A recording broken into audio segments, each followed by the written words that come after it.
Imanku tetap teguh di dalam Yesus.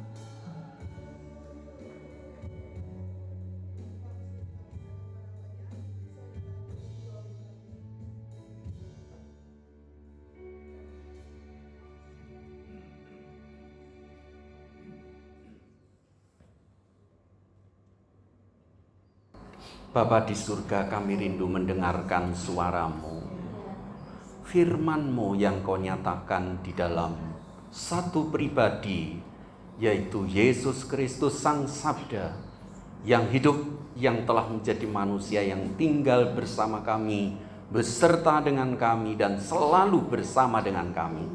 Dengan Dia pula lah kami, Tuhan, pada saat ini memohon agar kiranya Roh Kudus boleh menerangi akal budi pikiran kami, sehingga kami boleh mengerti, memahami apa yang kami dengar dari setiap firman. Terima kasih Tuhan, terimalah pujian kami. Kiranya Engkau berkenan menjadikannya sebagai satu persembahan yang harum di hadapan. Terima kasih Tuhan, inilah doa kami dan kami bersama-sama mendengarkannya di dalam nama Tuhan Yesus Kristus. Haleluya. Amin. Silahkan duduk. Bapak, Ibu, Saudara-saudara sekalian yang dikasihi oleh Tuhan Yesus, Shalom.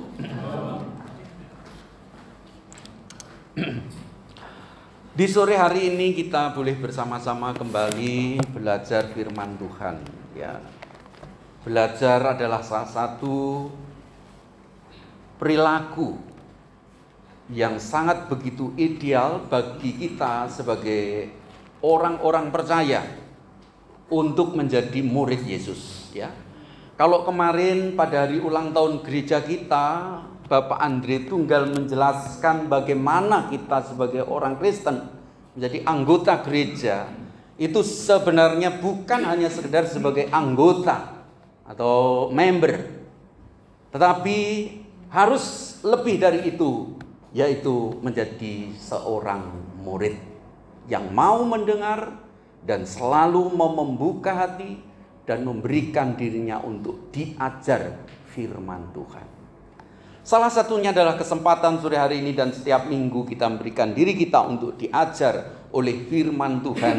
Dan pada kesempatan sore hari ini kita akan membahas salah satu tema dari sekian banyak tema yang yang hendak menjelaskan tema tahunan kita, yaitu teguh di dalam iman. Mari kita buka Alkitab bersama dalam Ulangan pasalnya yang ke-6, ayatnya yang ke-4 sampai ayatnya yang ke-9. Ulangan pasalnya yang ke-6, ayatnya yang ke-4 sampai ayatnya yang ke-9. Saudara, temanya pada sore hari ini adalah perhatikan perintah Tuhan, ya. Perhatikan perintah Tuhan. Sekali lagi, kitab Ulangan pasalnya yang ke-6 ayat yang ke-4 sampai ayat yang ke-9 kita akan baca bersama-sama. Kami undang, mari kita berdiri kembali, kita bersama-sama meneruskan tradisi dari Esra. Ketika kitab suci dibacakan, kita berdiri bersama-sama dan kita mengucapkannya juga bersama-sama. Ulangan pasal 6 ayatnya yang ke-4 sampai ayat yang ke-9. 1, 2, 3. Dengarlah hai orang Israel, Tuhan itu Allah kita, Tuhan itu esa. Kasihilah Tuhan Allahmu dengan segenap hatimu dan dengan segenap jiwamu dan dengan segenap kekuatanmu. Apa yang kuperintahkan kepadamu pada hari ini haruslah engkau perhatikan. Haruslah engkau mengajarkannya berulang-ulang kepada anak-anakmu dan membicarakannya apabila engkau duduk di rumahmu, apabila engkau sedang dalam perjalanan, apabila engkau berbaring, dan apabila engkau bangun, haruslah juga engkau mengikatkannya sebagai tanda pada tanganmu, dan haruslah itu menjadi lambang di dahimu. Dan haruslah engkau menuliskannya pada tiang pintu rumahmu dan pintu gerbangmu. Amin. Silahkan duduk, Tuhan berkati setiap kita. Bapak Ibu Saudara, di dalam Ulangan pasal 6 ayat yang keempat ini ya adalah hal yang sangat begitu krusial ya dalam kehidupan religius umat Yahudi, karena adalah menyangkut pengakuan iman yang sangat begitu mendasar ya. Ini merupakan kredo, syahadat. Kalau dalam agama Islam itu disebut syahadat, atau kalau dalam bahasa Yunaninya itu simbolum, pengakuan iman. Dengarlah hai orang Israel, Tuhan itu Allah kita, Tuhan itu esa.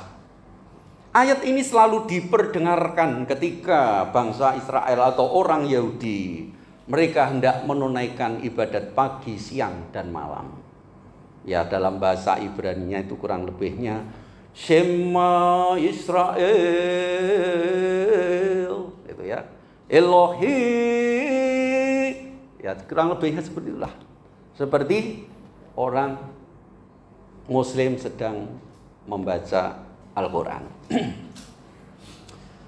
Kita memaklumi kenapa ada kemiripan-kemiripan nada, karena ini adalah budaya Timur Tengah.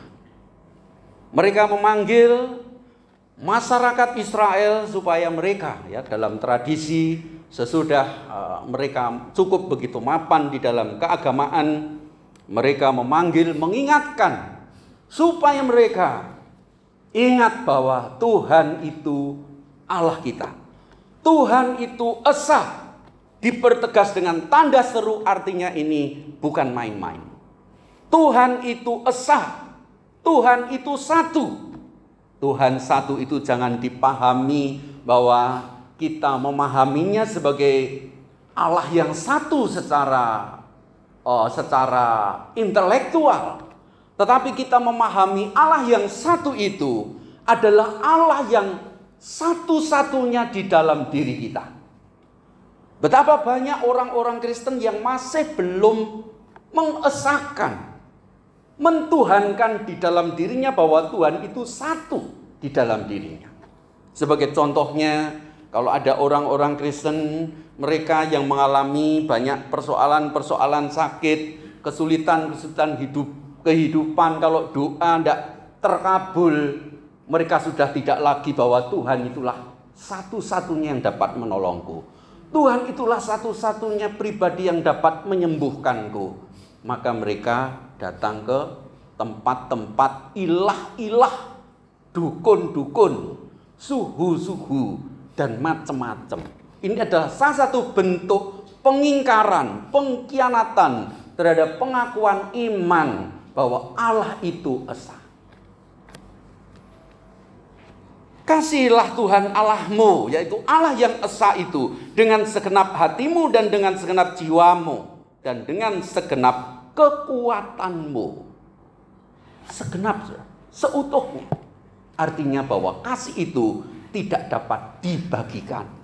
Mungkin kita bertanya, loh, terus sekarang bagaimana kalau saya harus mengasihi suami saya, mengasihi anak saya, mengasihi keluarga saya? Bukankah itu berarti saya harus membagi kasihku kepada Tuhan itu dengan saudara-saudara kami itu? Tidak, saudara.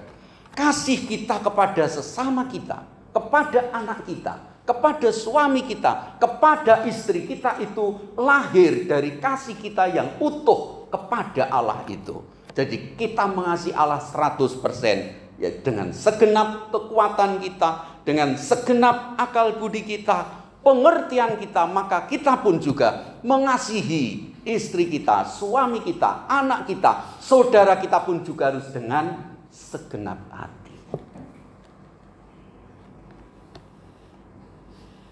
Apa yang kuperintahkan kepadamu pada hari ini haruslah engkau perhatikan. Haruslah engkau mengajarkannya berulang-ulang kepada anak-anakmu dan membicarakannya apabila engkau duduk di rumahmu, apabila engkau sedang dalam perjalanan, apabila engkau berbaring, dan apabila engkau bangun. Artinya apa? Dalam seluruh gerak aktivitas kita, dalam sela-sela hidup kita, tidak ada ruang di mana kita tidak memperhatikan dan mendengarkan firman Tuhan. Jadi di sini dirinci oleh firman Tuhan ini bahwa harus diajarkannya berulang-ulang kepada anak-anakmu dan membicarakannya apabila engkau duduk di rumahmu, apabila engkau sedang dalam perjalanan, apabila engkau berbaring, dan apabila engkau bangun. Seberapa sering kita mengingatkan anak-anak kita, ya, sementara kita yang masih punya anak-anak kecil, untuk supaya mereka boleh selalu ingat akan Tuhan.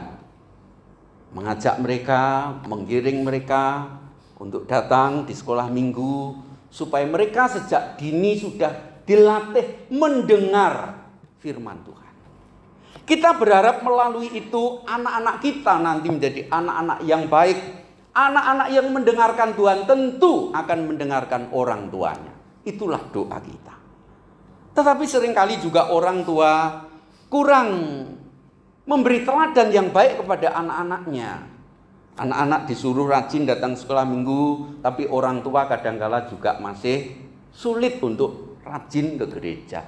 Sehingga orang tua yang menjadi teladan yang kelihatan, kalau dalam istilah Jawa bahwa orang tua itu adalah Allah yang kelihatan atau Allah katon, maka di sini figur orang tua itu menjadi simbol Allah. Allah yang seharusnya menjadi objek kasih yang terutama, Tuhan itu yang menjadi teladan yang utama, diwakilkan orang tua, supaya anak-anak melihat keberadaan orang tua itu menjadi contoh bagi anak-anaknya. Seberapa banyak dari kita yang mengajarkan ajaran iman ini kepada anak-anak kita dengan berulang-ulang, artinya tidak ada mandeknya, tidak jemu-jemu. Bapak Ibu Saudara-saudara, kita harus membicarakannya apabila engkau duduk di rumahmu. Artinya ketika kita dalam situasi di mana mungkin ya, kalau secara letterlux ya, kita gambarkan ketika duduk bersama dalam satu meja, kumpul-kumpul, satu keluarga, kita betapa indahnya apabila kita belajar firman Tuhan, mengingatkan firman Tuhan. Lalu apabila engkau sedang dalam perjalanan kita tetap ingat Tuhan, kita tetap memperhatikan firman Tuhan. Sebagai contoh gampangnya misalkan ya, dalam perjalanan ya, ini hanya contoh-contoh yang sangat dangkal gitu ya.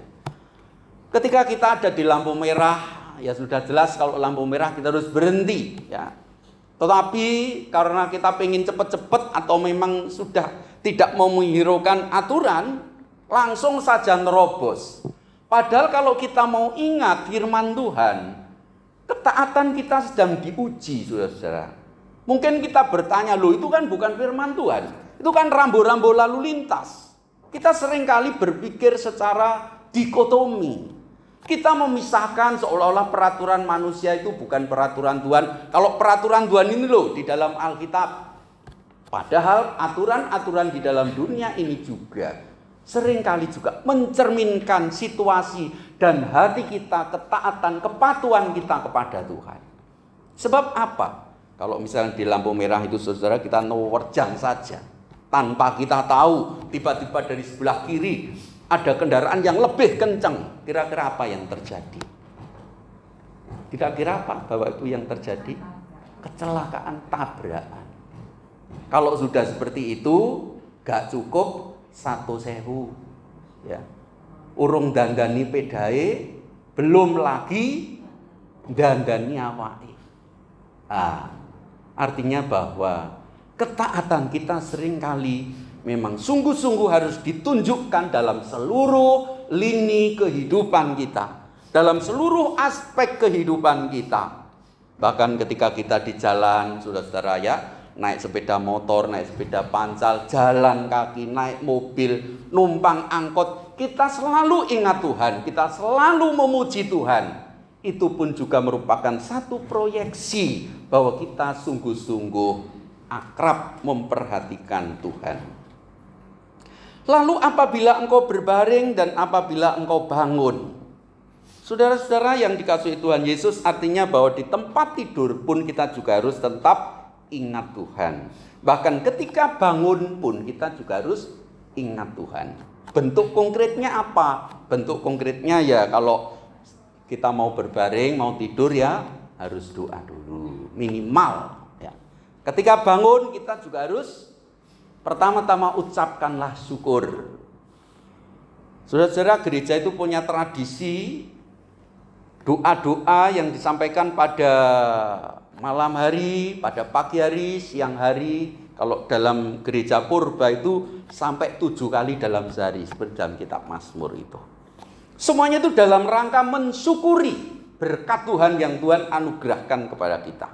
Ketika kita berbaring, kita ingat Tuhan, kita tetap memperhatikan firman Tuhan. Tuhan, aku bersyukur Tuhan telah tuntun kami sejauh ini sampai pada saat ini, hingga kami akan tidur, dan kami menyerahkan tubuh, jiwa, dan roh kami, karena kami sungguh manusia yang tidak tahu apa-apa. Kami serahkan jiwa kami kepadamu. Pada bangun pagi hari kita pun juga bersyukur. Tuhan, kami boleh bangun di pagi hari ini dengan tubuh yang sehat dan kuat, dan ini merupakan berkat-Mu. Mungkin kita bertanya, bagaimana kalau saya sakit? Kalau kita sakit, saudara-saudara, Tuhan, kami bersyukur padamu kami boleh ada sampai hari ini, seperti pujian tadi. Tetapi dalam keadaanku yang sakit ini, Tuhan, beri aku kekuatan. Bahkan kalau Tuhan berkenan, beri aku kesembuhan, supaya aku lebih baik melayani Tuhan, supaya aku lebih baik berkarya, supaya lebih baik aku menjadi berkat bagi orang lain. Saudara-saudara, doa-doa orang-orang yang selalu ingat Tuhan, memperhatikan Tuhan. Haruslah juga engkau mengikatkannya sebagai tanda pada tanganmu, dan haruslah itu menjadi lambang di dahimu. Dan haruslah engkau menuliskannya pada tiang pintu rumahmu dan pintu gerbangmu. Saudara-saudara, kalau kita mempraktekkan secara lahiriah firman Tuhan ini, tentu hal ini sangat begitu lucu. Ya, kalau kita lihat orang-orang Yahudi zaman sekarang pun mempraktekkan firman ini secara lahiriah, secara literal. Jadi mereka di sini dikatakan haruslah juga engkau mengikatkannya sebagai tanda pada tanganmu. Jadi tangannya ini diikat-ikat, tidak tahu itu dari sini atau dari mana. Terus di sini itu ada kotak firman. Terus di dahinya ini juga ada kotak firman. Mungkin ibu-ibu pernah lihat di gambar atau di TV itu ada kotak firman. Terus itu tidak tahu ada tali atau kabel, saya juga tidak tahu, tidak pernah lihat langsung ya di gambar-gambar itu. Itu saudara, ada kotak di dahinya ya, seperti firman Tuhan. Kotak yang berisi hukum Tuhan ini dalam Ulangan 64 ini. Terus lalu ada tali ini terus diikatkan, tidak tahu pada lehernya. Lalu pada tangannya, di sini ada kotaknya juga. Lalu di sini ini juga ada kotaknya di tangannya. Jadi ketika mereka berdoa, mereka kan pakai kudung, ya, pakai kudung. Setelah itu dia berdoa, ya doanya doa sema tentunya ya, doa dasar. Dan itu dia benar-benar memperagakan firman Tuhan ini secara lahiriah. Saya bayangkan kalau di antara kita membawa seperti itu di dalam gereja, membawa kotak terus diisi firman Tuhan, terus dikasih tali, terus nyeru-nyerunya ini malah terkesan lucu. Tetapi apakah sebenarnya itu seperti itu? Tidak, ya. Haruslah juga mengikatkannya sebagai tanda pada tanganmu, dan haruslah itu menjadi lambang di dahimu, dan haruslah engkau menuliskannya pada tiang pintu rumahmu dan pintu gerbangmu. Adalah tangan kita harus berkarya sesuai dengan Tuhan yang mau. Dan haruslah itu menjadi lambang pada dahimu. Pikiran kita harus dipenuhi, diisi oleh firman Tuhan. Apa artinya sebuah kotak yang berisi ayat-ayat firman Tuhan? yang ditaruh di dahi kita, pada tangan kita, pada lengan kita. Tetapi nyatanya hidup kita tidak dijiwai oleh firman Tuhan. Pikiran kita juga tidak dipengaruhi sama sekali oleh firman Tuhan. Maka orang-orang Yahudi memakai yang disebut mezuzah ini, ya, yaitu benda-benda agamawi ini yang ditaruh pada dahinya, pada tangannya, pada lengannya, supaya kelihatan suci. Ini loh orang yang suci, ini loh orang yang selalu memperhatikan firman Tuhan. Nah, kalau sudah jatuh seperti itu berarti jatuh pada kemunafikan. Dan haruslah engkau menuliskannya pada tiang pintu rumahmu dan pintu gerbangmu.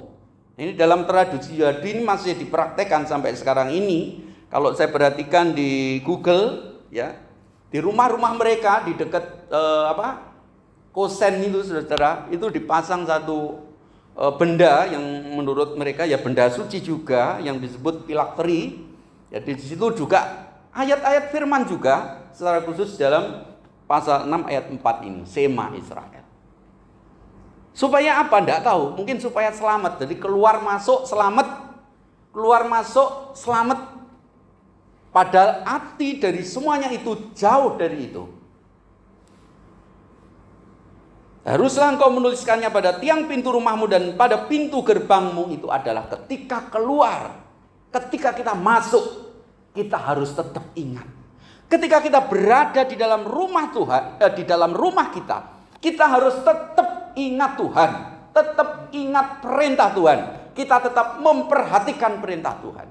Ketika keluar kita pun juga harus tetap ingat perintah Tuhan dan kita tetap memperhatikan perintah Tuhan. Itu saudara inti yang mau disampaikan oleh Musa kepada kita.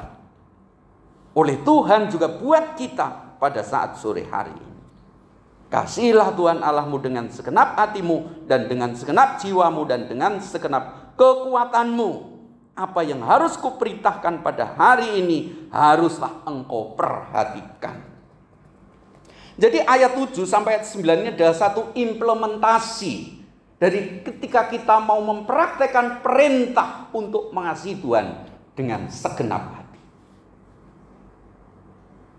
Mengasihi Tuhan dengan segenap jiwa, mengasihi Tuhan dengan segenap kekuatan.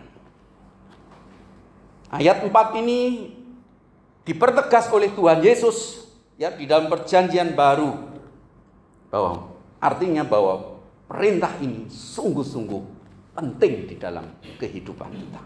Mengasihi Tuhan dengan segenap hati. Mengasihi Tuhan dengan segenap hati itulah menunjukkan bahwa Allah itu esa di dalam diri kita. Kita tidak menduakan Tuhan. Mengasihi Tuhan berarti mempercayakan juga hidupnya seluruhnya kepada Tuhan, apapun itu yang terjadi. Kita tidak mencurigai Tuhan, kita tidak menuduh Tuhan, kita pun juga tidak menyalahkan Tuhan. Alasannya apa? Saudara-saudara, kita tidak boleh mencurigai Tuhan sesuatu hal yang buruk. Yang jelas bahwa Allah atau Tuhan itu tidak layak untuk dicurigai. Allah itu tidak layak untuk dituduh sebagai satu penyebab ketidakenaan, penyebab dari segala hal yang membuat hidup kita tidak nyaman. Kenapa? Allah secara natur Dia adalah Allah yang baik. Dia adalah Allah yang kasih. Yohanes mengatakan Allah adalah kasih, artinya bahwa di dalam dirinya tidak ada yang namanya kejahatan. Maka berangkat dari pemahaman ini, Bapak Ibu Saudara, betapapun beratnya hidup kita yang kita alami, percayalah bahwa Tuhan tidak punya rencana jelek terhadap hidup kita. Memang jujur ketika kita mengalami memang ya sambat-sambat. Tetap bertanya-tanya karena ketidakmengetahuan kita akan rencana Allah secara detail dalam hidup kita. Tetapi secara mendasar, karena berangkat dari pribadinya yang penuh kasih, pribadinya yang penuh kebaikan itu, ya sumum bonum, Allah yang baik Satu-satunya kebaikan yang mulia, satu-satunya kebaikan yang tertinggi, itulah Allah. Jadi tidak mungkin Tuhan mereka-rekakan, merencanakan yang jahat untuk hidup kita, walaupun hidup kita harus mengalami sesuatu yang kita anggap sebagai satu yang jahat atau hal yang tidak nyaman bagi kita. Siapa yang membuat hidup kita menjadi tidak nyaman? Siapa yang membuat hidup kita menderita? Siapa yang membuat hidup kita harus dihinggapi berbagai macam masalah dan problem, sakit penyakit? Tentu bukan Allah. Pertama-tama memang saudara, secara mendasar, secara teologis, kita sakit, kita harus mengalami masalah karena memang kita masih hidup di dalam dunia. Kalau dunia ini semua orang isinya baik, semua akan baik. Tetapi nyatanya bahwa di dalam dunia ini atau di bumi ini, setelah kejatuhan, tidak ada yang baik di dalam dunia. Semua cenderung dalam kejahatan.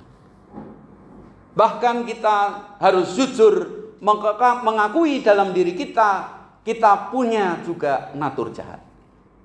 Tetapi ingat bahwa di hadapan Allah kita punya status yang baru, di mana Roh Allah ini yang selalu mengingatkan kita. Roh Kudus inilah yang ada di dalam diri kita yang mengingatkan kita betapapun jahatnya kita memiliki Roh Kudus yang akan menolong kita untuk melakukan yang benar sesuai dengan kehendak Allah. Dan ini orang-orang dunia tidak punya, saudara. Dan Roh Kudus inilah yang akan membuat kita tabah. Roh Kudus yang membuat kita akan dimampukan untuk belajar mengasihi Allah dengan segenap hati, segenap kekuatan, segenap jiwa pengertian kita. Mampukah kita? Tidak mampu. Kita harus jujur di hadapan Tuhan. Kita tidak akan pernah mampu mengasihi Tuhan dengan segenap hati. Tuhan Yesus memaklumi itu. Sejauh kita memang jujur, menyadari, dan mengungkapkannya itu kepada Tuhan. Contohnya siapa? Rasul Petrus. Rasul Petrus ketika Tuhan tantang untuk mengasihi dengan segenap hati, untuk mengatasi segala sesuatu, dia mengatakan, aku mengasihi engkau Tuhan. Padahal ini adalah ucapan yang tidak realistis. Tetapi justru ketiga kali Tuhan Yesus bertanya kepada Petrus, apakah engkau mengasihi aku? Baru dia sadar. Dia nangis. Tuhan, kalau dibahasakan ya secara bebas, Tuhan, aku mengasihi engkau Tuhan. Tetapi inilah kasihku kepadamu. Kasihku sebagai seorang manusia yang terbatas. Manusia yang rapuh. Manusia yang seringkali condong pada kejahatan. Inilah aku Tuhan. Tolonglah aku. Itu sudah. Tuhan tidak menuntut kita kesempurnaan, benar-benar sempurna seperti Allah itu. Walaupun ada firman yang mengatakan bahwa hendaklah engkau seperti Bapamu yang di surga sempurna. Tetapi sempurna adalah sempurna sejauh kita mau dibimbing, dituntun oleh kekuatan dari Allah Roh Kudus. Saudara-saudaraku yang dikasihi Tuhan Yesus, bagaimanakah? Apakah kita sungguh-sungguh memperhatikan perintah Tuhan di dalam kehidupan kita? Kasihilah Dia dengan segenap hatimu, Tuhan yang Esa. Mengasihi itu tidak lepas dari yang namanya kesetiaan. Kalau orang, saudara-saudara, tidak bisa mengasihi, itu berarti tidak setia. Bahkan pasangan suami istri pun, ketika ia mencoba di dalam dirinya itu untuk berpisah dengan suami, itu pun juga bukan kasih. Karena gambaran kasih itu adalah utuh. Segenap hati, segenap jiwa, segenap kekuatan. Dan perintah ini pun juga kita implementasikan dalam kehidupan kita, dalam seluruh gerak, langkah, dan aktivitas kita. Berjalan, berbaring, mengajarkannya berulang-ulang, menuliskannya pada sebagai tanda pada tanganmu, dan haruslah menjadi lambang di dahimu, dan menuliskannya pada tiang pintu rumahmu dan pintu gerbangmu. Ketika kita melaksanakan ini, maka disitulah kita benar-benar memperhatikan perintah Tuhan. Jangan abaikan perintah Tuhan. Kita mengasihi Tuhan bukan karena kita takut dihukum. Kita mengasihi Tuhan bukan karena kita mengharapkan mendapatkan pahala, bukan. Kita mengasihi Tuhan karena Tuhan sendiri. Kita mengasihi Tuhan karena Tuhan sendiri, bukan karena takut untuk masuk neraka. Makanya saudara-saudara, ketika orang Kristen kalau mati yang diharapkan surga, itu levelnya rendah. Ya. Semua orang pengen surga, tapi orang Kristen itu kalau mati jangan pengen masuk surga. Ya. Ini levelnya tinggi sekali. Orang Kristen kalau mati pengen ketemu Tuhan. Itu loh Tuhan itu yang kita cari. Jangan aku pengen di surga. Tempatnya tok. Ya memang secara teologi surga itu memang kadang-kala mewakili Allah. Tetapi dalam gambaran kita sebagai manusia, gambaran itu tempat, bukan Allah. Tetapi kalau kita berpikir segala sesuatu adalah Allah dan tentang Allah, dan yang kita cari adalah Allah, itu saudara, levelnya itu sangat tinggi. Kiranya Tuhan menolong kita tetap menjadi orang-orang yang sungguh-sungguh memperhatikan Tuhan, mengasihi Tuhan, mentuhankan Allah yang esa di dalam diri kita. Apapun yang terjadi dalam diri kita, aku tetap mengasihi Tuhan. Tuhan tetap menjadi penolongku. Tuhan tetap menjadi segala-galanya dalam hidupku, bukan yang lain. Mari kita akan pujikan satu pujian, Aku Mengasihi Engkau Yesus dengan segenap hati. Saudara-saudara, mendengar adalah satu istilah yang sangat mendasar dalam kehidupan bangsa Israel. Semua nubuat-nubuat dalam kitab suci, peringatan-peringatan semua didahului kata dengarlah. Artinya mendengar di sini bukan hanya mendengar begitu saja, tetapi mendengar dengan penuh perhatian, bahkan mendengar sekaligus di dalamnya ingin melakukan. Haleluya. Terima kasih Tuhan Yesus. Terima kasih untuk firman-Mu pada sore hari ini. Haleluya. Kami mengasihi Engkau Tuhan dengan keterbatasan kami sebagai manusia ini. Haleluya. Terima kasih Tuhan. Aku mengasihi Engkau Yesus dengan segenap hatiku. Aku mengasihi Engkau Yesus dengan segenap jiwaku. Ku renungkan firman-Mu siang dan malam. Ku pegang perintah-Mu dan ku lakukan. Engkau tahu ya Tuhan, tujuan hidupku hanyalah untuk menyenangkan hati-Mu. Boleh naik? Haleluya, mari kita berdiri bersama. Aku mengasihi Engkau Yesus. Marilah kita berkomitmen bersama untuk mengasihi Tuhan. Apapun itu kelemahan kita, keterbatasan kita, mengasihi Engkau Yesus dengan segenap jiwaku.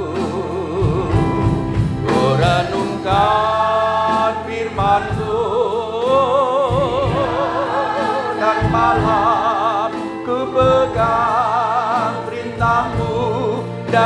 lakukan. Engkau tahu ya Tuhan, tujuan hidupku hanyalah untuk menyenangkan hatimu. Haleluya. Saudara-saudaraku, mendengar adalah salah satu perilaku yang mendapatkan tempat tertinggi di dalam kebudayaan Yahudi. Bahkan kitab suci mengatakan bahwa mendengar lebih baik dari kurban. Apa arti persembahan kita tanpa kita memperhatikan dan mengindahkan firman Tuhan? Apa arti ibadah kita tanpa kita menyerahkan hidup kita kepada Tuhan? Mari saudara-saudara, kita mau sungguh-sungguh mendengarkan firman Tuhan. Kita sungguh-sungguh mengindahkan firman Tuhan. Kita mau belajar mengasihi Tuhan dengan segenap hati kita. Ya, seorang murid harus belajar dan belajar dan belajar tanpa henti. Apalagi ini murid Yesus. Haleluya, aku mengasihi Engkau Yesus. Mari bersama-sama kita nyanyikan ini sebagai doa di hadirat Tuhan. Haleluya, haleluya, haleluya. Aku mengasihi Engkau Yesus dengan segenap hatiku. Aku mengasihi Tuhan, Kau tahu isi hati kami. Haleluya, haleluya. Ku renungkan firman-Mu siang dan malam. Ku pegang perintah-Mu dan ku lakukan.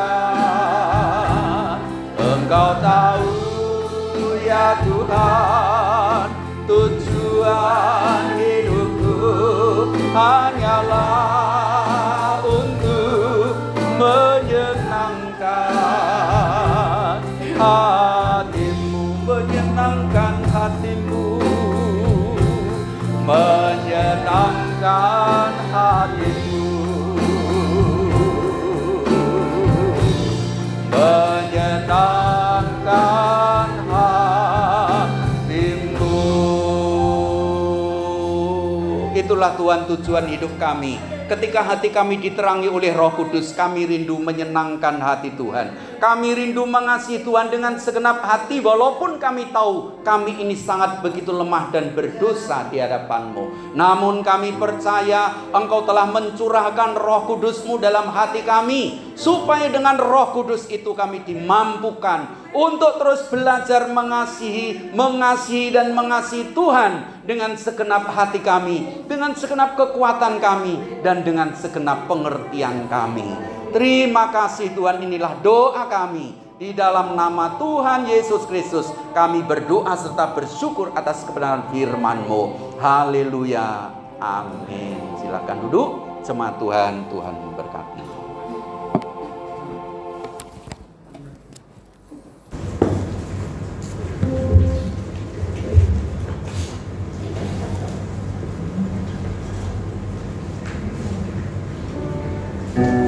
Puji Tuhan, kita sudah mendapatkan berkat dari firman-Nya yang selalu menguatkan iman kita, meneguhkan iman kita di dalam menjalani hari-hari hidup.